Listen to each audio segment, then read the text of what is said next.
Howdy folks, Meandering Mike in the Man Cave of Madness. It's just before midnight, and we are doing our how to play on Patton's first victory, Tunisia, from Decision Games by designer Eric Harvey. We've previously done our unboxing / exploration. We've done a video on the setup for the game, some issues there and things that you want to pay attention to. And now we are doing our how to play, and we're going to include a little bit of a rules critique on how these rules are written and some problems with them. Now, one of the issues is you need to pay attention to what rules version you have. Now, I have here, hopefully you can see that in focus, version 3. There are rules on Board Game Geek that someone wrote that were sort of like, they said clarifications, errata, and I think some house rules. Now, the errata that I could detect were just some town names. Now, I don't think that's really critical. I don't even remember which one. There's some town's name in here. Let's see, can't even see it there. I'm gonna have to go down here. I think one of these names or something. There's somewhere a town name that's like doubled up. Yeah, here. Burmerbot. Only one of those is Burmerbot. I'm not sure which is the real one. And there's another town here that has a different name. It's not significant, but you know, you can look that up if you want to know for certain. One of the differences between I can't remember his name, but the gentleman who came up with his version of the rules, the victory condition, he changed it, or I don't know if somewhere else there's some errata somewhere that I wasn't able to find, but the normal victory conditions for this game is that the allies have to capture 4 out of the 5 ports. And in his version, he says they have to capture all 5. Okay, so I would play as written originally, and maybe if you want to make it harder on the allies, then you say they have to take all 5 or something like that. I don't know. All right, so let's get into how this game plays, and then I'll critique some of the issues with the rules. Now, as I mentioned in the exploration, one of the things that we discovered is it's a die 12 based system, and you will not find. I'm going to zoom out a little bit here so we can see more of this map. All right, nowhere on this map do you see a combat results table, nor anywhere in the rules, because it's not a traditional hex encounter style odds or differential. In a sense, it's sort of a differential, but it's without a combat results table. It's you're rolling the die to try to hit by rolling equal or less. I'm going to zoom in here now. So, for example, if this unit here is attacking this unit here, this unit tries to... I can't even see that, sorry. Let me tilt down a little more there.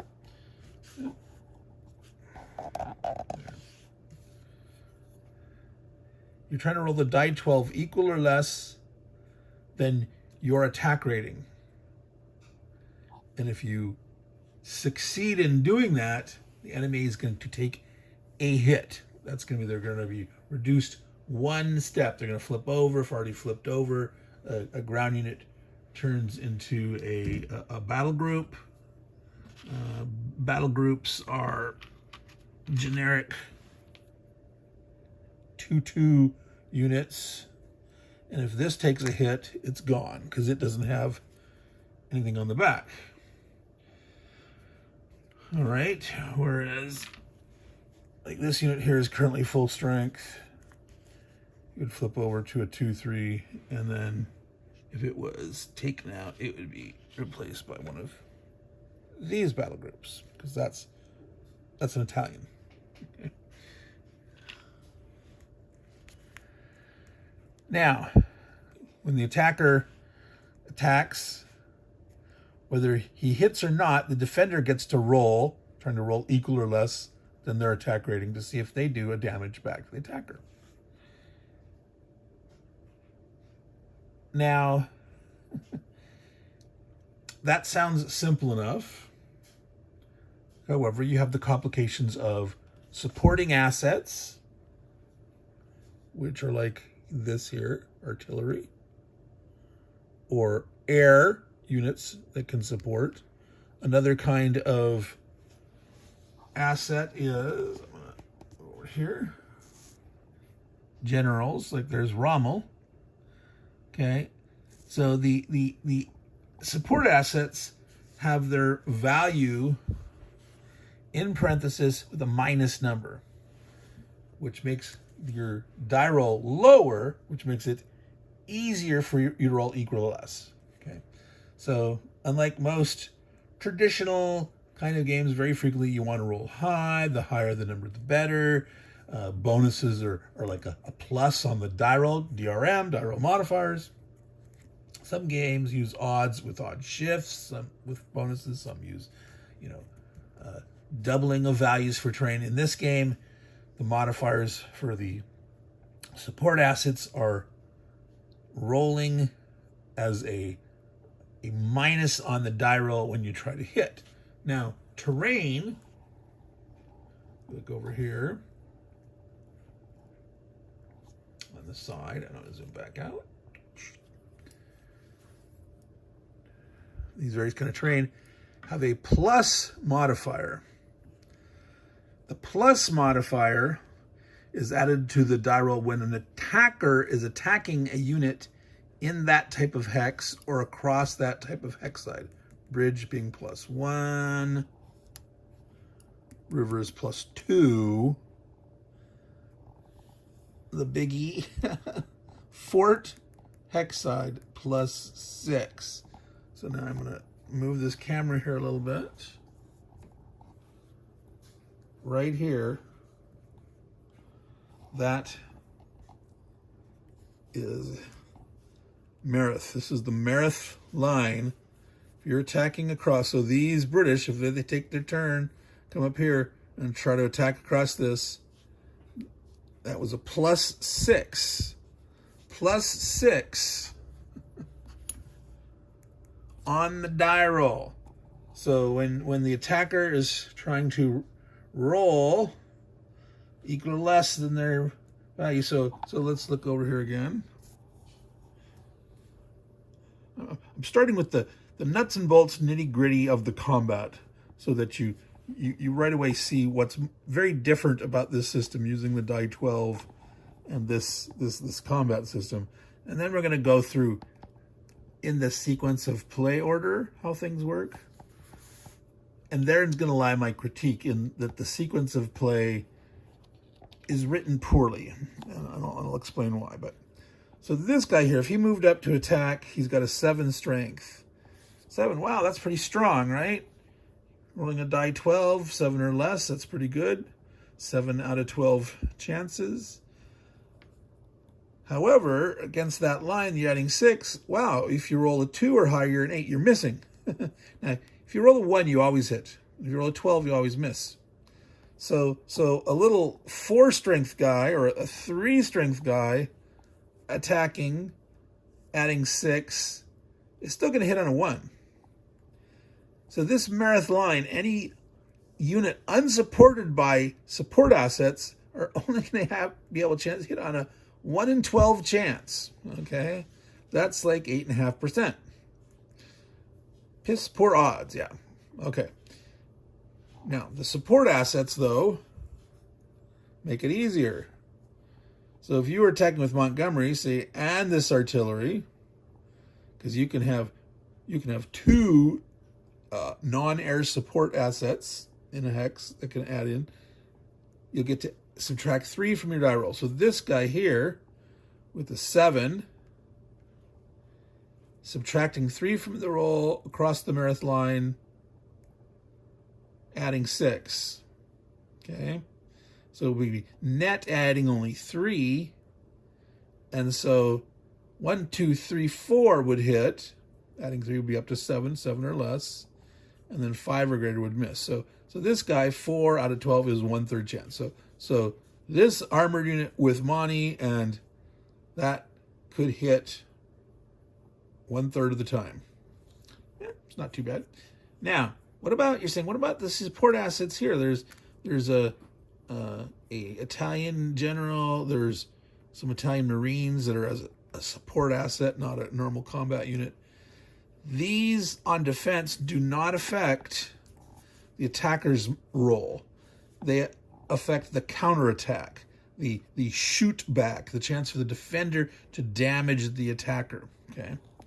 In this game, when you attack again, whether you hit or miss, the defender gets to shoot back. And the key thing here is that every single time that defender is attacked, he gets to shoot back. So it can only be one combat unit per hex. So if they stack up one here, let's say, Monty with the support Monty, and that one stack is going to get this -3. The other one's going to be, now I'm ignoring the planes right now. They don't have enough support units. Now, they could have Monty on one and the other guy on another. They could do that. They could have, Monty on a, let's see, what's the next highest one? A 5. Well, Monty with the 5, the 6, 4 is still only going to hit on a 1. So you really want to put them both together. If they had better units, fine. Now, the airplanes, the air support are going to make a difference here. And we're going to get to those in a second. Okay, but each attack attacks separately. One stack, a stack of a combat unit, 1 or 2 ground support unit, potentially an air support unit. That one attack happens and the defender shoots back. And then you're going to have another potential attack and the same thing happens. Now, ground support units must be in the hex of the attacker to attack. And for each separate attack, you fly air support separately. So if you have another air support guy, now you look down here and the guys only have 1. Now, there are actually units right now that are in their return to base box, which I need to do that. I have not returned all the units to the base. After each side's turn, both sides will have flown air support missions and they'll return to their air bases. So the Germans went first, Germans and Italians, and the Axis and the Allies each were flying missions, and then they were all supposed to fly back to base, and then in the Allied turn they'll start to move and do stuff, and then both sides will fly air missions and then return to their base. Okay, so there's going to be a lot of air activity, and the air activity is critical, and the air is going to start shooting each other. I'm sort of jumping ahead here, but I'm about ready to start talking about the air assets, okay, the air support. As I mentioned, for each attack, you can end up flying. So when a unit is attacking, the attacker likes, am I going to fly air support? He announces that, yes or no. Then the defender may then fly air support. Okay? If one side has air support and the other does not, when you roll your die to see if you damage the enemy, you're subtracting, let's see, there it is, a -2, or maybe, let's see, where's a nearby plane here? Here's a -3.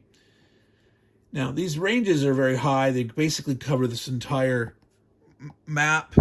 Pretty much any air from anywhere can reach. That's just because, this system, they designed it, to work a little more generically, but on this map, it's such close quarters that the air is going to be able to pretty much reach almost anywhere. If both units, both sides have flown air support, so I'm going to go ahead and put, Monty here with this. Let's assume he's moved up, and we'll just ignore them for now. Okay, so if this, sorry for the hand obstructing, this guy flew here to support this attack, and he flew here to support this now. These two units have to fight each other, okay? And so you do a little air combat resolution before the ground combat happens, okay? Now, this is part of the criticism I'm going to have of the rules. The way these are written, the way they're described, the way they laid out in the sequence of play, piss poor job, okay? But we'll get to that. So the way you resolve this air combat, we've told you how to resolve ground combat. Attacker rolls to see if he hits. The defender then rolls, whether he's hit or not, rolls to see if he does damage back. And then there's going to be some retreat resolution and potential advance after combat and other things. But if there's air support, so before you do that ground combat, if they're both there, you fight an air combat. Each side rolls a die 12, adds their negative number to make it lower, and whoever rolls lowest wins. Yeah, a little non-intuitive. Again, you get used to it. If you're playing this game, you're wanting to roll low. Low is good in this. Sorry for that. Jiggling the camera there. The problem is the edge of the table's right here. There's no room for me to show this stuff here without. So I'm holding the camera and putting only one leg propped on the table here. So it's kind of jiggly. So the allies would roll and subtract 2. The Axis, here this Italian, would roll and subtract 3. Whoever rolled lowest wins. The other side would take a step loss. So this guy here, he's undamaged. If he got step lost, he'd flip over. And in his case, he stays a 2. But if you're damaged, the next hit kills you. If you lose the fight, you go to the return to base box, and you won't get to support the ground combat.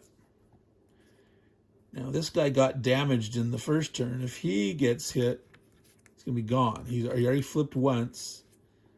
All right? So flying a damaged guy up against an undamaged guy, even though he's better, he's a -3, he's a -2. If this guy loses, he's going to be dead. And if this guy loses, he's just going to get flipped over. Now, if you tie, if both guys roll and they tie, they both take damage, and if they're still alive, they go to their return box and don't support the ground. Also, okay, and this is a little weird, but if both sides roll 0 or less, 0 or negative net total, they both get damaged and don't support the ground combat and go to the return box. So, if this guy, for example, rolled a 2, and this guy rolled a 1, well, by rolling a 1, 1 minus 3 goes to -2. Okay? If this guy rolled high, -2 will definitely win. The lower number wins. Remember, sorry about that. I keep bumping the camera with myself. Okay. But even if this guy's lowest, if this guy rolls 0, net 0 or less, so if he rolls a 1 or a 2, a 1 would be a net -1, a 2 would be a net 0. And so if this guy, even though he rolled, say, a 1, so a 1 minus 3 is -2, this guy could roll a 2, which would be netted down to 0. This guy would win, but since he got to 0 or less, and he got negative, then they would both take damage and not support. So on a 1 or a 2, this guy would die. Okay. So no matter what this guy, if this guy rolls high and he rolled the 1 or 2, he's going to win because he's lowest and he's going to die. But even if he net rolled lower, so this guy might take damage, but on that 1 or 2, in this case, this guy's going to die no matter what. So the air war is going to be bloody. Okay. Just there's a lot of air units on both sides, and you can fly. You fly on every single combat potentially, and you can fly in both people's turns. You can fly offensive in your turn when you're attacking, and they can fly defensive. And in the next turn, the roles are reversed. And so if you're committing your air units a lot, there's going to be lots of carnage in the air units. Okay.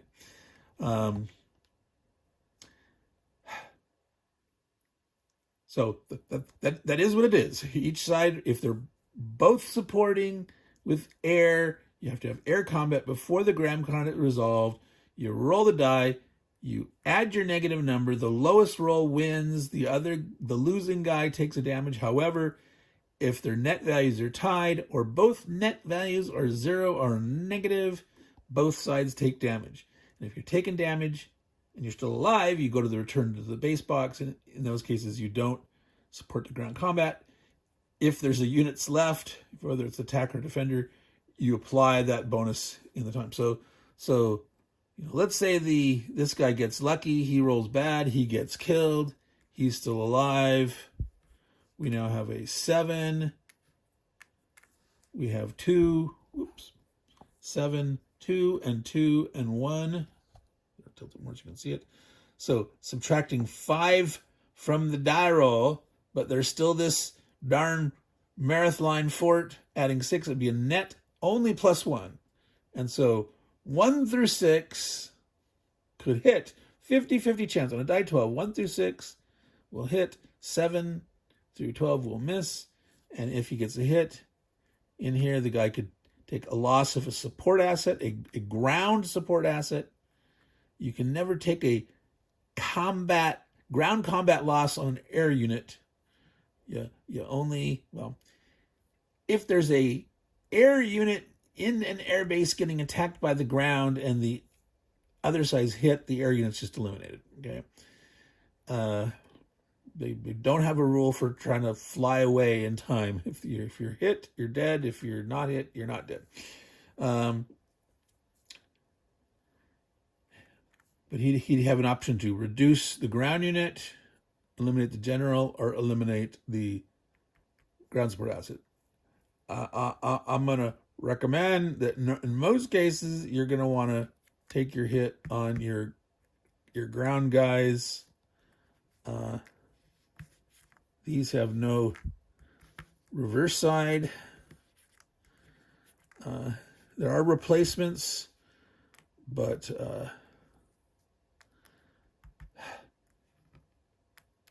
yeah, okay. Yeah, we're not going to talk too much about the strategy because we're basically just trying to teach you how to play. All right. So the attacker's rolling, and so he had that chance, in this case, to roll a 6 or less. And then this guy's going to have a chance to shoot back. You do not do any terrain modifiers on the defender shooting back. Okay. It only makes them harder for them to be hit, which doesn't necessarily make sense. It would almost make more sense to have some combination of instead of being +6, it should maybe like, a +4 penalizing attacker and these guys getting a -2. In other words, being more likely to do casualties back. But that's not the way this system was designed. But this guy's a 5, subtracting 2. So basically on a 7 or less, you'd hit. So he'd actually have a better chance of hitting here than this guy. And then if this guy then attacked, so this combat was done, he would fly back home. well, actually he'd go to the return to base box. You don't actually fly home until all combat's done. There's a phase for returning to base.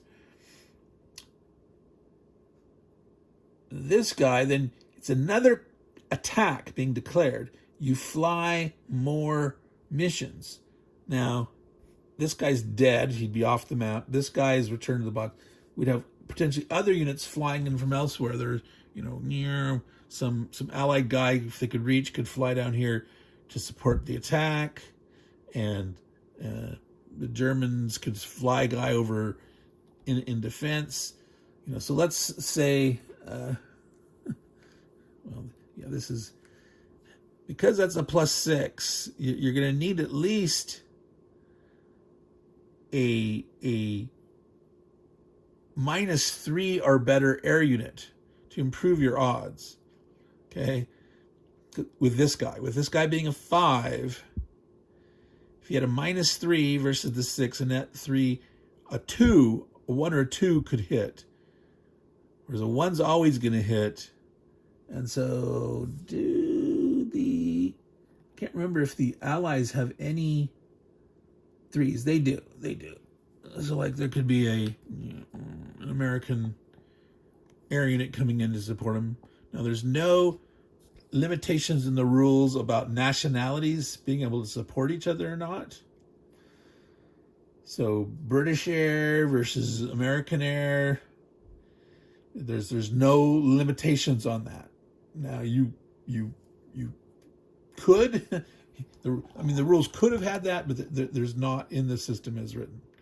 Okay? So, I'm just giving you a hypothetical here on this guy attacking. So, let's say he's attacking by himself without the air. He's trying to roll a 1 to get a hit. This guy here, he might not decide to fly air. Okay? Might not. If this guy didn't fly the air, the Germans could fly air here and not get shot at. Okay? If that American guy came down here, the Germans would say, I don't want to risk my unit. I don't necessarily want to risk my air dude. Can't remember exactly where it was, but I'm just going to put there.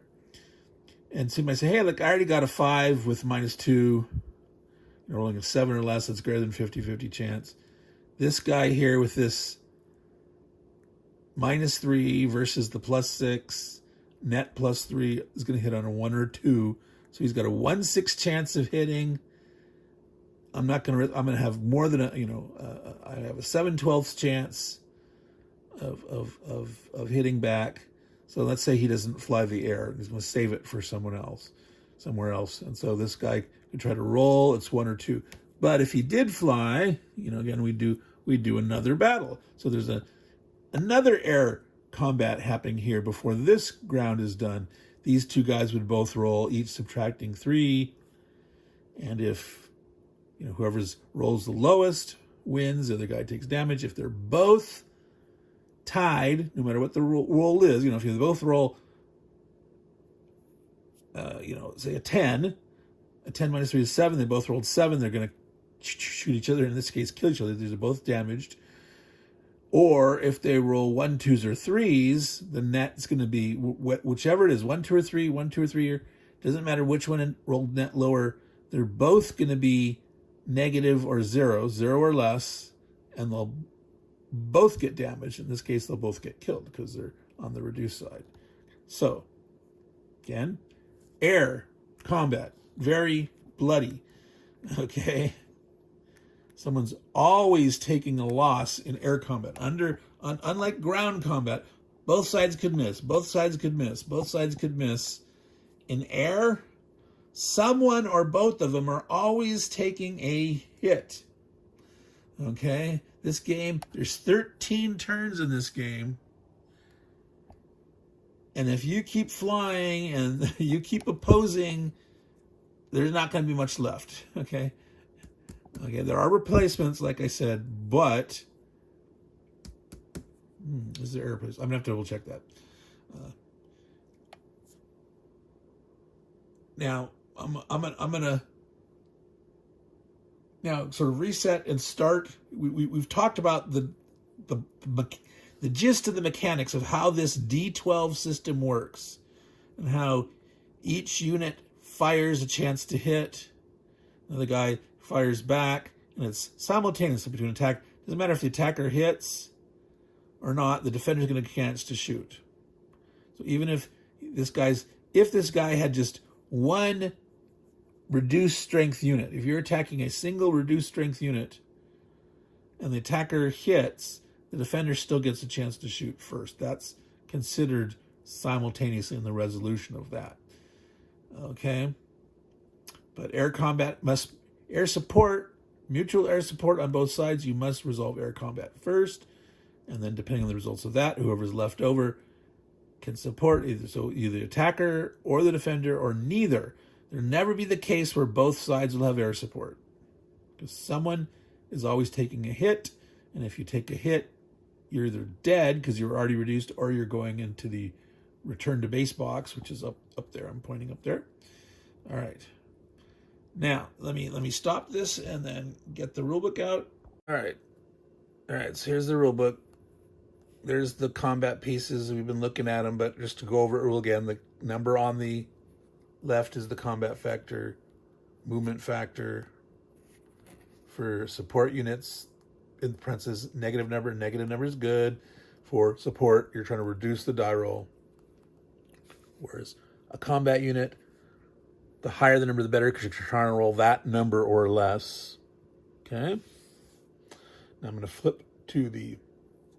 Well, before I do that, I'm going to flip it open.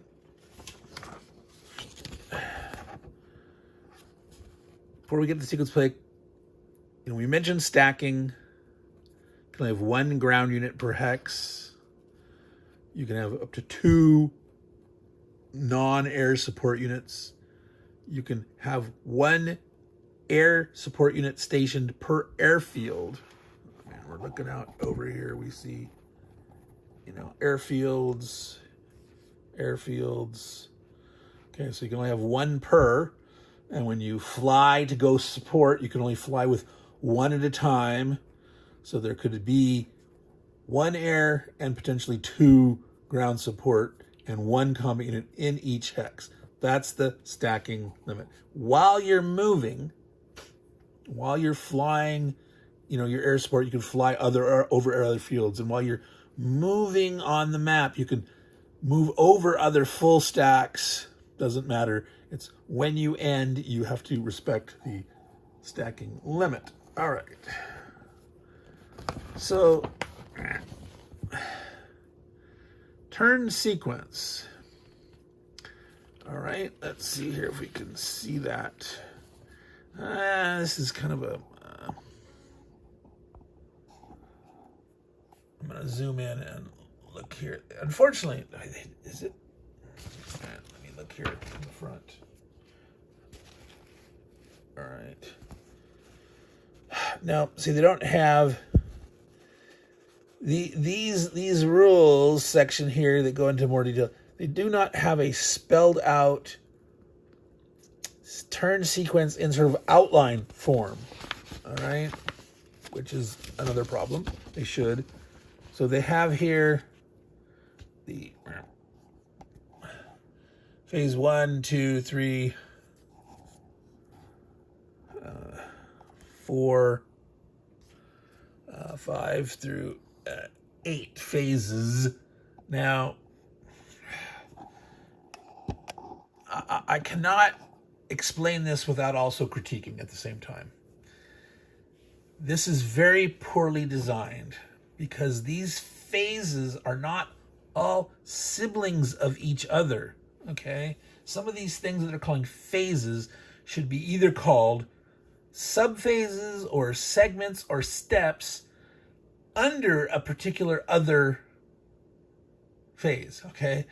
Now, movement phase, that's fine. On your turn, you move all your ground units and ground support units that you want to. You finish all your movement. That phase is done, okay? Now, we're going to start a quote-unquote attack phase. Well, you don't do all your attacks and then all your air support and then all your combat phases. Wait a minute. This is attack declaration. And once you start an attack declaration phase, you're going to do these other steps to resolve your declared attack. And then you're going to go back to here and you're declare another attack and resolve it. So really, this should be attack declaration phase, not attack phase. Then within it, let's call them steps or segments, steps. Under an attack declaration, you should then have an air support step. Okay, an air support step, which should include both sides declaring step. Then there should be another step, which is air combat. Okay, air combat, the rules are like in section 10 up there. Okay, but that should be a step. Declare your attack. Now, declare as the attacker, are you going to do air support? As a defender, declare if you're going to do air support, whether the attacker did or not. If they're both there, then have a air combat resolution step. Okay? Now that air combat resolution, now do a combat step. And here I make a comment. The attacking player rolls the die for each of his attacking units. No. Okay? You always attack one unit at a time.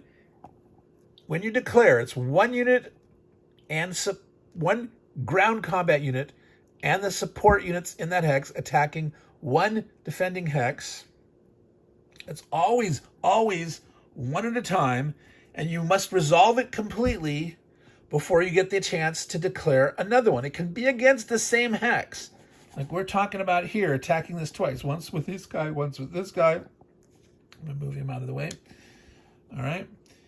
But this sounds like it's saying, hey, I got 2 attacks going on. For each attack, roll one at a time. Well, this is poorly worded. Very bad wording, okay? Because it's not a combat phase, it's a step under an attack declaration.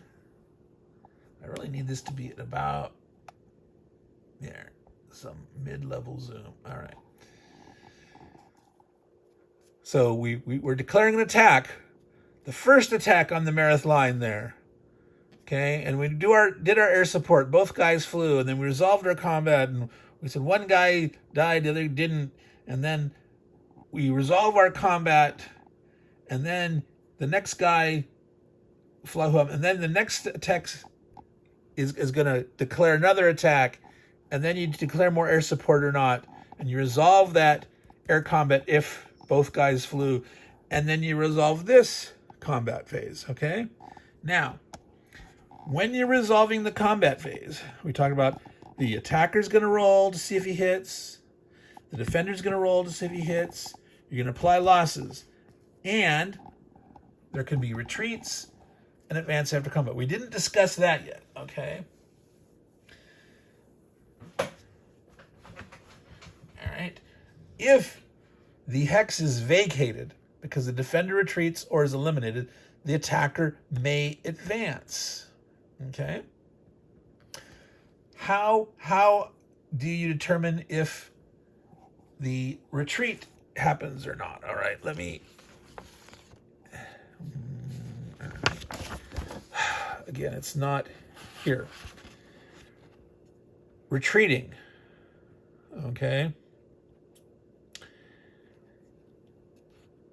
If the attacker succeeds but the defender fails, the defender must retreat, okay? So if the attacker fails, he does no damage. The defender fails, nothing happens. If the attacker fails and the defender succeeds, the attacker takes damage. If the attack succeeds and the defender succeeds, they're both taking damage. Did I just repeat that? I'm tired. It's late. Okay, so the attacker can miss, the defender can miss, the attacker can miss, the defender can hit. They can both hit, in which case they'll both take damage, but there's no forced retreat. But if in that both sides taking damage, if the defender hex is emptied, i.e. the unit was eliminated, the attacker could advance. Okay, but if the attacker succeeds, the defender misses, the defender must retreat from his hex. So that's how you're going to bust that Meredith line, is the attacker has to hit, the defender has to miss, and then the defender will retreat and the attacker can advance. All right, now, retreating, you cannot retreat through an enemy zone of control unless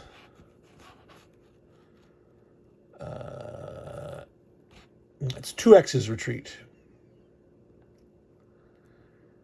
Okay, for retreat purposes, friendliness do not negate enemy zone of control. They do for supply. We haven't even talked about supply. That's it's part of the sequence of play we haven't got to yet. So surrounding a guy, quote unquote, surrounding, having a centrifugal attack, whatever the term that you want to use. If you get the guy such that he's surrounded by zones at least, and you can force him to retreat, boom, the whole stack can be eliminated. Okay?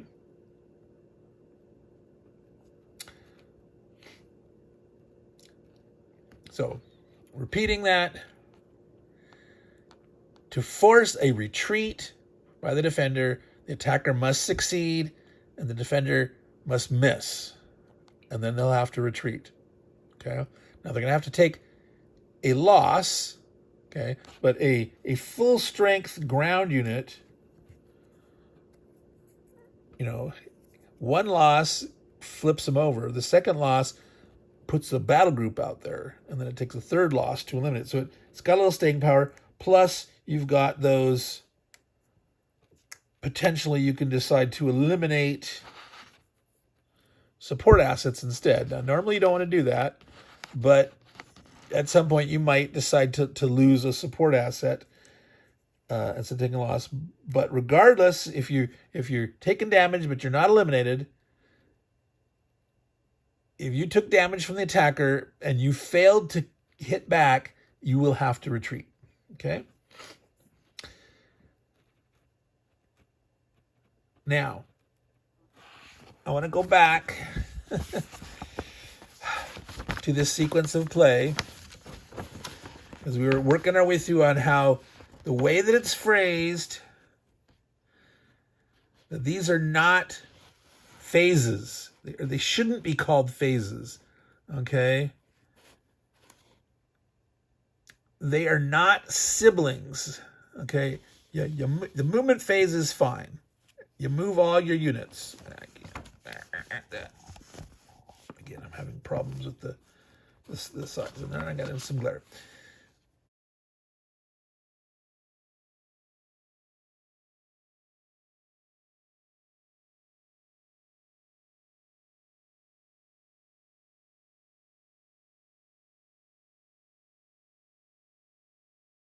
Sorry, this is, like I said, it's late. I'm cranky. This thing called attack phase is really attack declaration phase. Underneath it, these are not sibling but subordinate thingies. They shouldn't be called phases. They could be called segments or steps or subphases. But for any given declaration of attack, you do air support both sides and potentially air combat. And then the combat resolution step or segment or subphase, okay? You resolve that, which would include potential retreat. And then if there's retreat or elimination, there would then be a segment advanced after combat. Okay? Now this here says return to base phase. Nope. Yeah, that's going to be a phase, but it's going to be a sibling up here, you don't do this yet, okay? You keep iterating, okay? When I use the word iterate, I don't use the British pronunciation iterate. No, iterations, iterate. You have iterations. You go through this process again. The current person's turn can declare another attack. You do air support, step or segment for the attacker, for the defender, potential air combat resolution if they both air supported, resolve the air the air combat, then the ground combat.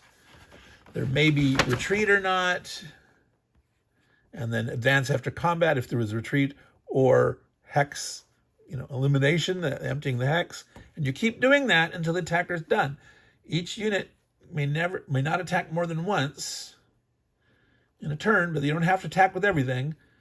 All right. When they're finally done, okay, then this attack declaration phase and its sub phases, its steps, its segments, then you're done. And then it's now, okay, return to base for both sides. Return to base, do replacements, okay? So if you're the Germans, you get 1 replacement. If you're allies, you get 2 replacements. You can regain a step on a ground unit as long as it's not in a zone of control. You can replace a step on a support unit or bring back an eliminated one. You cannot bring back an eliminated ground unit. You can bring back an eliminated support unit. And let's see, is that... I guess it includes air. It doesn't exclude air. It doesn't say ground support only. Support assets. All right. And then after replacement on your turn, you check for supply. If you are not in supply and supply is tracing to a friendly airbase, you may go through zones of control if you have a friendly unit. So a friendly unit in an enemy zone of control allows you to trace the supply line. It doesn't allow you to retreat, as we saw over on the retreating step, but it does allow you to trace supply. If you are out of supply, all right, I believe you get reduced 1 step. All right. Now, this process, these, again, so supply phase would be a phase. Replacement would be a phase. Return to base would be a phase, but it wouldn't be the right number. So this should be phase 1, movement. Phase 2, attack declaration. Then it should be, under attack declaration, there should be step 1, okay? It should be, air support, step 1, sub-step, attacker declares, defender declares air support, air combat resolution, okay? Then that would be now step 2, combat step under attack declaration. And I would add a step for retreats, then advance after combat step, okay, and then you would iterate to the next attack declaration. Okay, you go back to here, you go back. So then once you're done with all of your attack declarations, this would be phase 3, 4, 5. Okay, that is how the rules should have been written. That is the effect of how they're written, but the way they've declared these 8 phases, making it look like they're sibling steps, they're not. They're not. This is not how you write. If you tried to program this, this would not work. They would not be at the same level. You need to nest those various things there that would not be phases. They would be underneath the routines of the parent above them. Okay. Now we're going to complicate this a little more. Okay. Now I'm sorry this is going, but this is the problem. Like I said, this is a rules critique. This is as much as explaining how to play. The fact that this very easy to figure out how to play this wrong. Okay, if you're not paying attention, and if you get through it and you figure out actually how to play it right, it's like bad rules writing. Okay, so that's all on Eric Harvey and Ty Bomba. He was the final rules editing. Okay, I'm sorry to say, Ty, you might be a good article writer, but really you suck at writing rules. Okay, I'm gonna say it. All right, now there is something. Where is it? Down here. I'm going to zoom out a little bit here. Normal zoom. Breakthroughs. Okay. In the middle of all that combat resolution, when you're at the point where you're trying to decide if you want to advance after or not. Okay. If you have a general present, it says, well, normally you may not have move and attack more than once. However, if you are stacked with a general, Patton, Monty, Rommel, etc., okay, if you successfully attacked and the defending enemy space gets vacated, i.e., they were eliminated or retreated, the general and the unit underneath him can optionally do a breakthrough. That allows them to move a second time. Okay? In a sense, you're invoking a movement phase. And it's like, oh my God. So this throws a big monkey wrench, okay? This movement phase is really a movement phase that consists of a bunch of movement steps. You know, in a movement phase, select one of your units.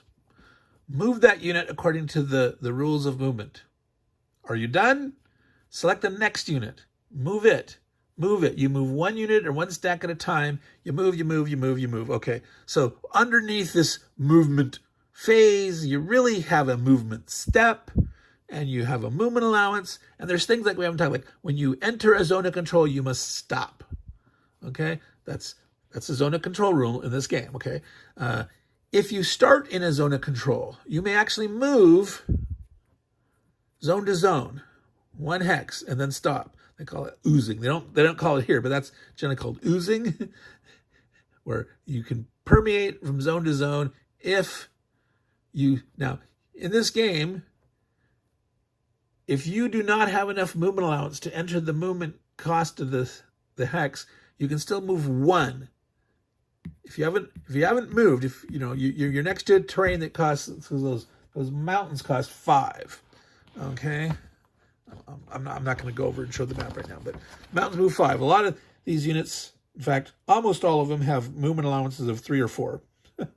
There are very few units that have a 5 movement allowance, and the generals have 6. But how the heck do you move into the mountain? You can. If you started next to the mountain, you can move into the mountain. Okay, but you can't move up next to it and then enter the mountain.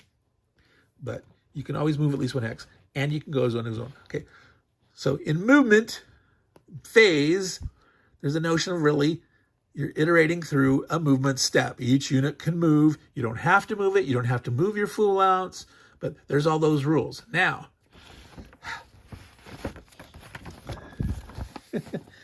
so when we break the rules with breakthroughs, because normally you can only move once and only attack once, and you normally do all your movement in the movement phase, and then you do your attack declarations one at a time, and you have all those steps underneath, and we've told you the right way to write the rules, and have a sub-step or a segment or whatever you want to call it.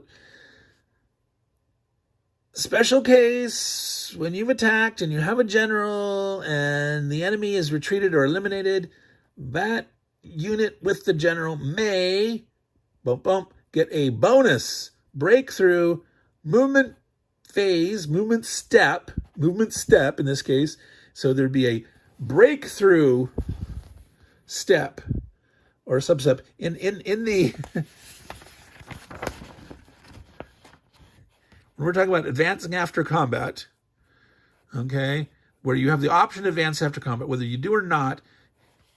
If you have a general, and this circumstance is applying, you can move again. You get a free movement step and then a potentially attack declaration. So within this, you get one more level. You can't nest more than that. You can never attack more than twice. So a general can do a breakthrough. They can't break through after a breakthrough after a breakthrough.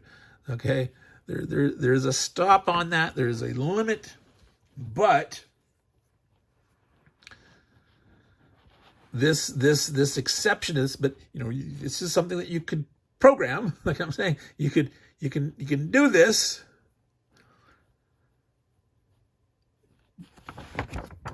But you sort of need to say what you're saying right. It's okay. So here in this breakthrough situation, you say breakthrough may move and attack, or just move, or just attack. So the attacking part's optional. You don't have to move. You could just move and not attack. Okay. So in a sense, you're getting a movement step and an attack declaration step where you can elect not to attack. So you could move and not attack, you could move and attack, or you could not, you could stay where you are and attack, okay?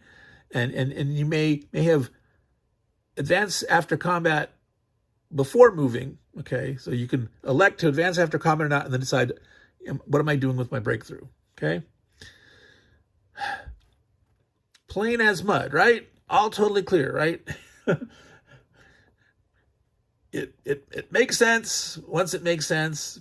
Sorry if it sounds weird, but the fact that that's hidden and nested and buried within this sequence of play that's improperly structured, listing 8 sibling phases that aren't siblings of each other, okay?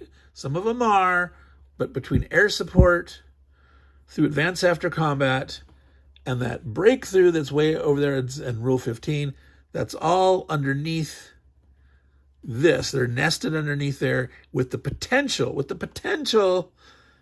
at that breakthrough of actually doing another movement phase. Okay. For one unit, one stack, one general. Yeah.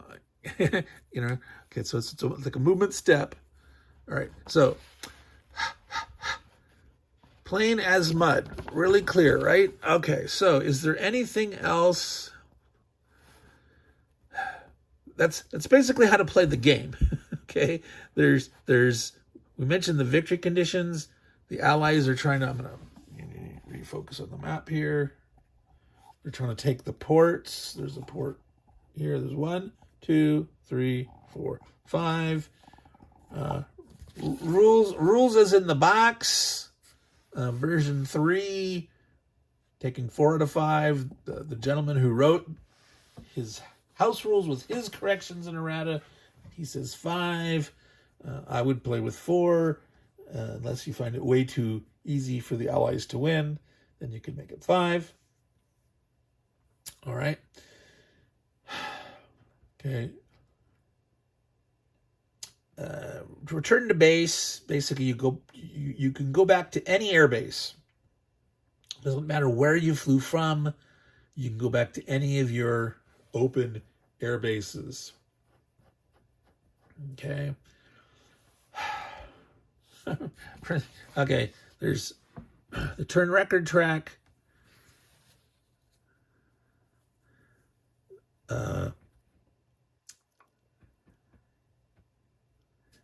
They're alternating these colors.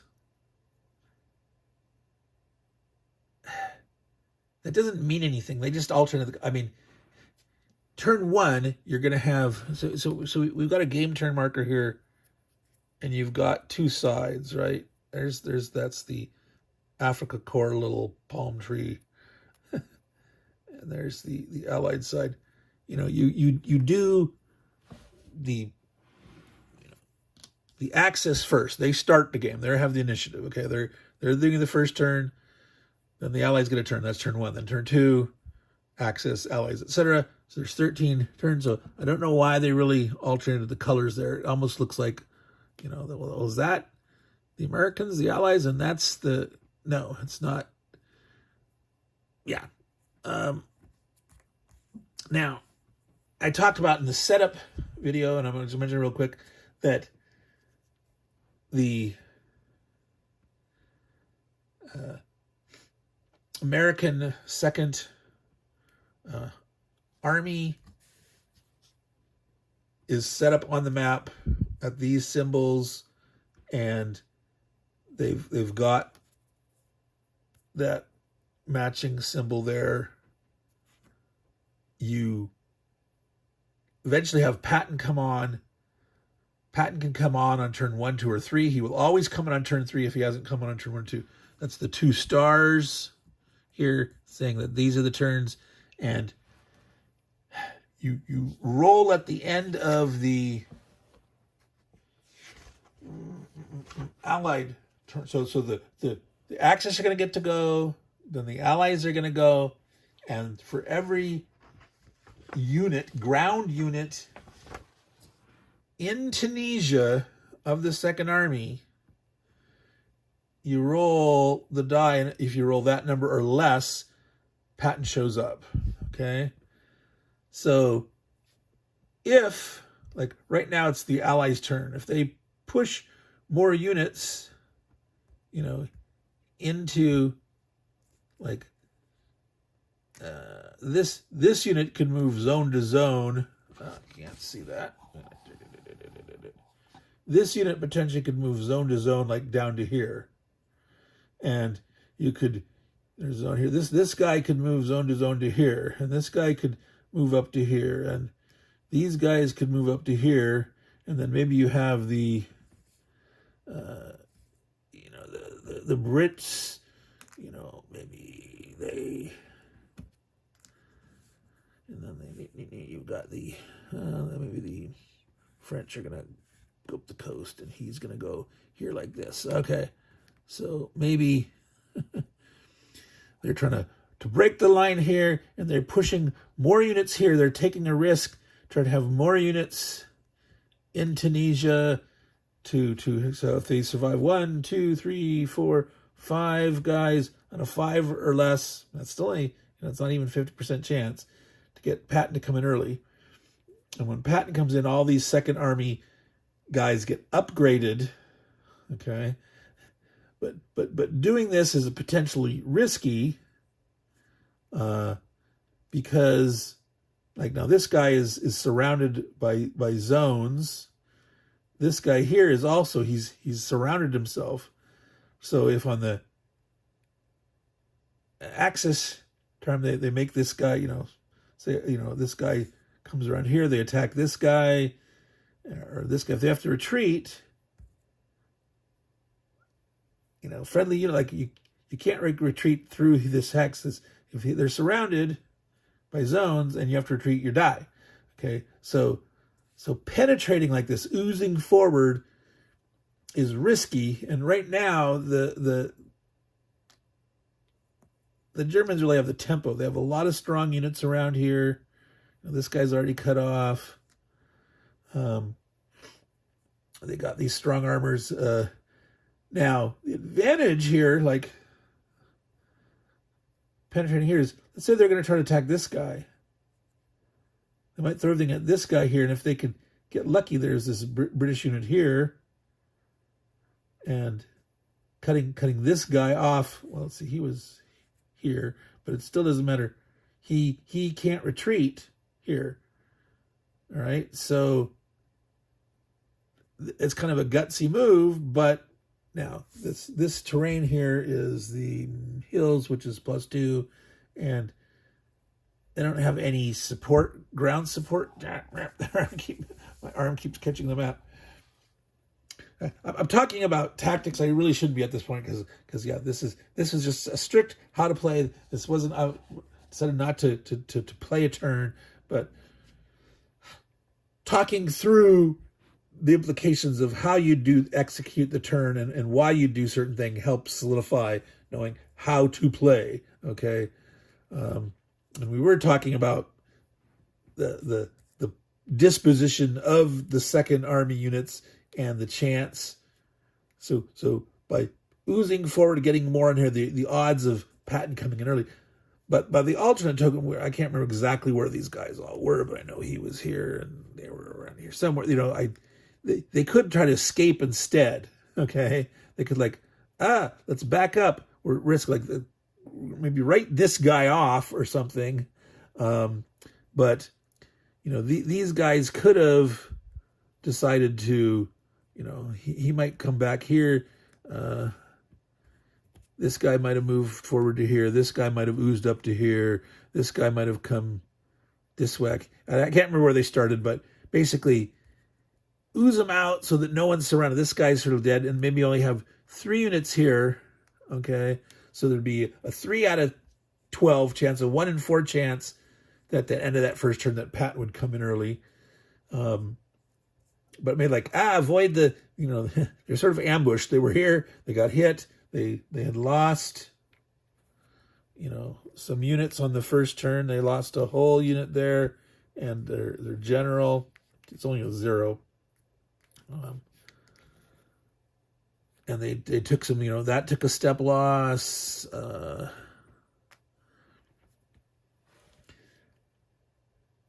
So in any case, the rule is when Patton comes into play, you change these, you change to the unit. There's a whole another set of units over there in the counter tray for the second army, and they're replaced by better units, and Patton comes on.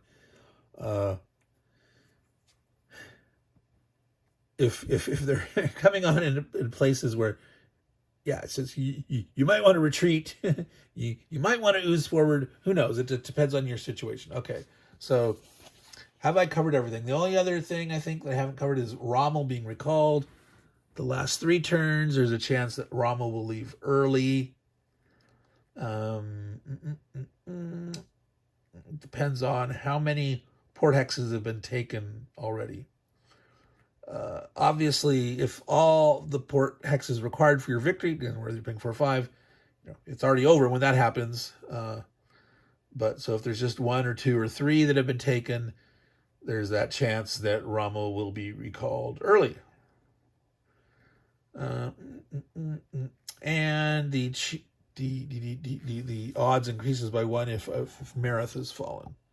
If Meredith has been taken, there's an extra -1 on that roll.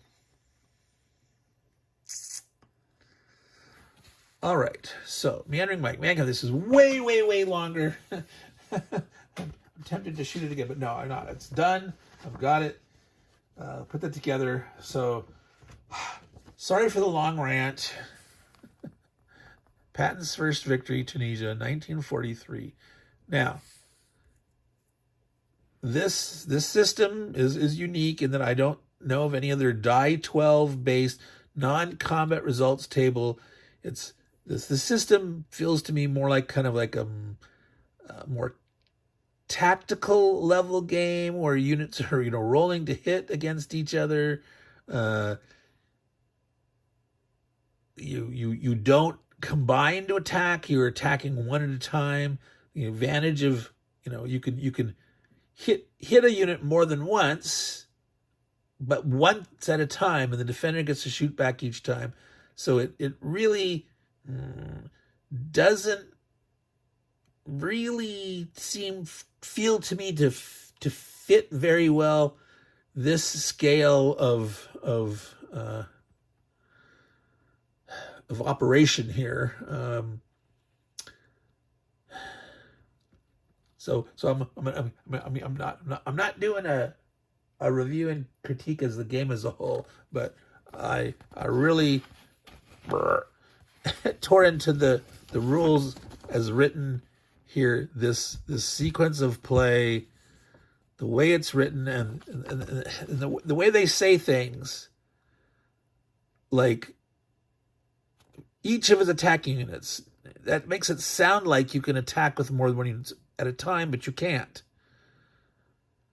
It says, if any. For each of his attacking units, if any, one attack at a time. Well, you don't declare, I'm attacking with 3 guys, and then you roll each one at a time. You don't. You completely resolve one attack declaration from nuts to bolts in the way that I said this is how you should design your.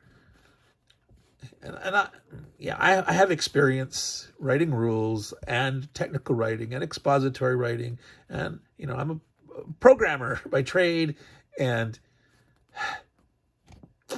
these rules suck as written. Okay, all right, just get. I've said it enough. We're done. All right, so Meandering Mike, Man Cave of Madness. This has been Patton's first victory, Tunisia. Decision Games, Eric Harvey, designer. Ty Bamba, final rules editing. We might do an after action review or sort of a discussion. More arm. This might be it. I haven't decided yet, but I will not be doing a in-depth playthrough of the game. And I might as well say it again. Now, I might as well say this now. Okay? There should have been more than one die 12. There should have been a die 12 for each side. Each side, when you roll for combat, both guys should be rolling at the same time. Same thing for air. If you have air-to-air combat, you should have 2 dice, and each guy, they can be 2 different colors, so they can be rolled at the same time, like in the same dice tower or in your dice tray or whatever.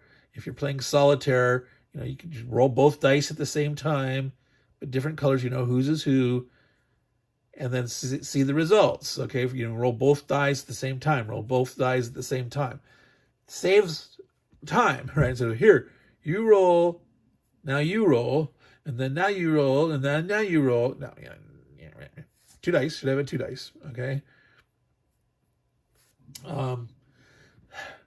And like I said, I don't feel this system fits for North Africa combat World War II. It just doesn't do justice. And I've hinted at, I have some issues with the air combat. There's no notion of flying like air suppression missions, like trying to gain air superiority, having your close air support mission and having, fighter escort or something. It's just like each side, are you doing air support? Are you doing air support? Oh, they fight. If they both did air support, and that it doesn't really make sense, okay? And the fact that both sides can fly all their air units in each person's turn, and there's always going to be at least one unit, if not both units, taking damage. The carnage of the air it's just crazy. Okay, so okay. I'm going to stop here.